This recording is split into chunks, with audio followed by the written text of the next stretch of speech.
皆さんこんにちは。むすび for you むすびポッドキャストへようこそ。このポッドキャストは日本語を勉強している皆さんに日本語が聞ける、わかるという自信と日本文化って面白いという新しい発見をお届けします。私はまほです。日本語を学ぶことは世界の見え方を変え、人生をより明るくし、今ある豊かさに気づくことにつながる。心を込めて毎週月曜日に新しいエピソードを発信しています。今日も美味しいおむすびをどうぞ召し上がれ。皆さんこんにちは。お元気ですか？日本語を勉強していると、他の人はあんなにペラペラだとか、自分はなんでもっと上手くなれないんだろうって落ち込んだり焦ったりすることはありませんか？今日はそんなあなたにぴったりのエピソードです。皆さんの日本語の勉強や人生がもっと楽しくなる日本の伝統的な技術、武道からのヒントをお話しします。皆さんは武道と聞いて何が思い浮かびますか？思い浮かびますは思いつく。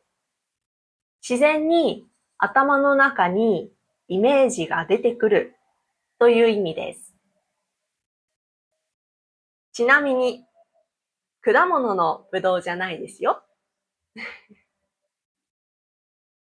例えば剣道や合気道は聞いたことがありますか？柔道や空手も武道ですが、今はオリンピック競技にもなっていますよね。武道は日本の昔の戦いの技術から生まれたものですが、実はそれだけではないんです。柔道、剣道、合気道、どれも名前の最後に道がついていますよね。漢字で道は道とも読みます。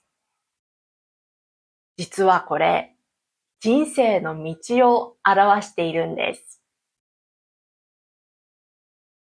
皆さんの中には、武道はスポーツと同じと思っていた人もいるかもしれません。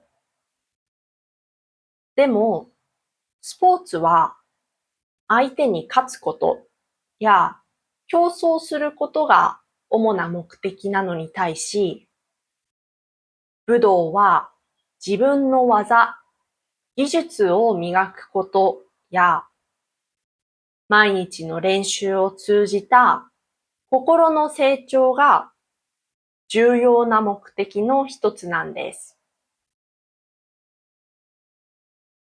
実は私も高校3年間と大学の1年間、部活で弓道をやっていました。本当に大好きで楽しくって、ずーっと弓道のことばかり考えている高校生でした。でも、練習や試合の時に他の人と比べたり、あの子より上手くなりたいと競争する気持ちが強い時ほど的に矢が当たらなかったんです。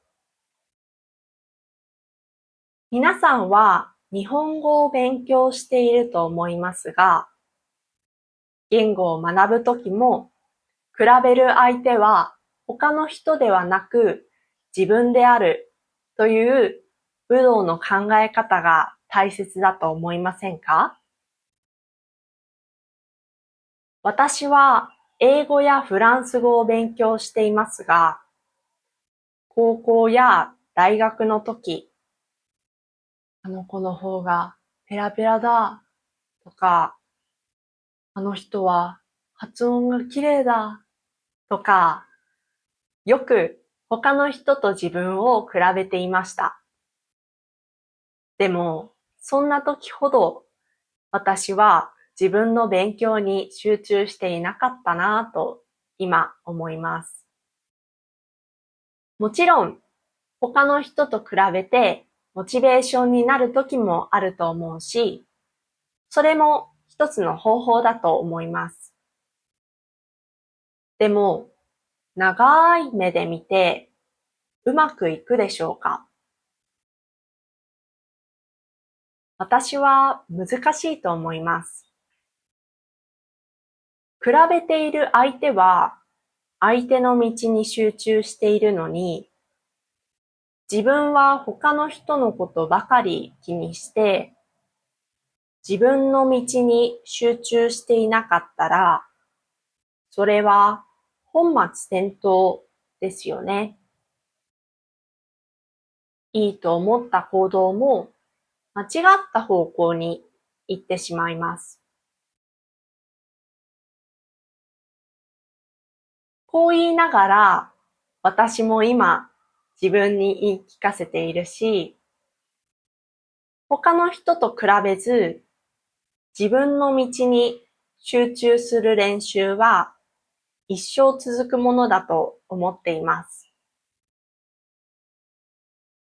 でも、前より人と比べるのではなく、昨日の自分、昔の自分と比べられるようになって、言語の勉強や人生がもっと楽しくなりました。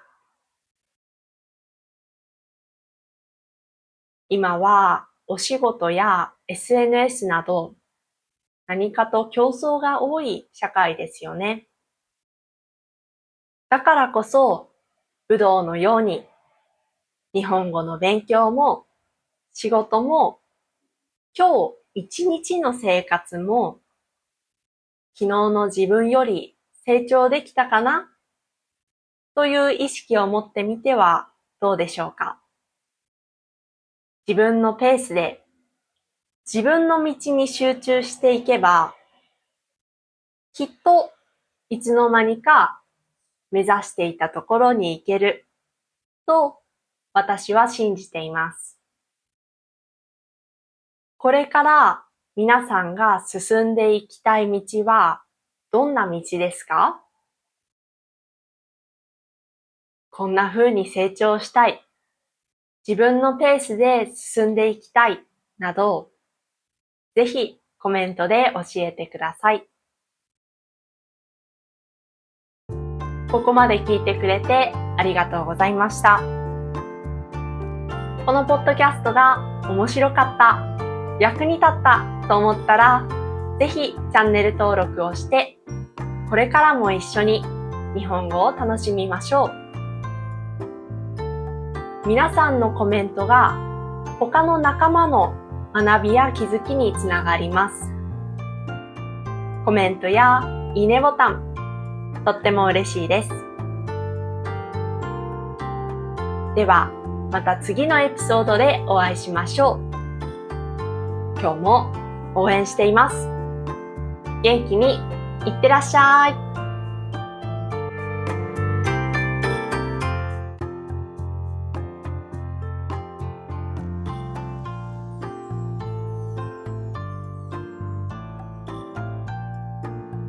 もちろん、他の人と比べて、武道のように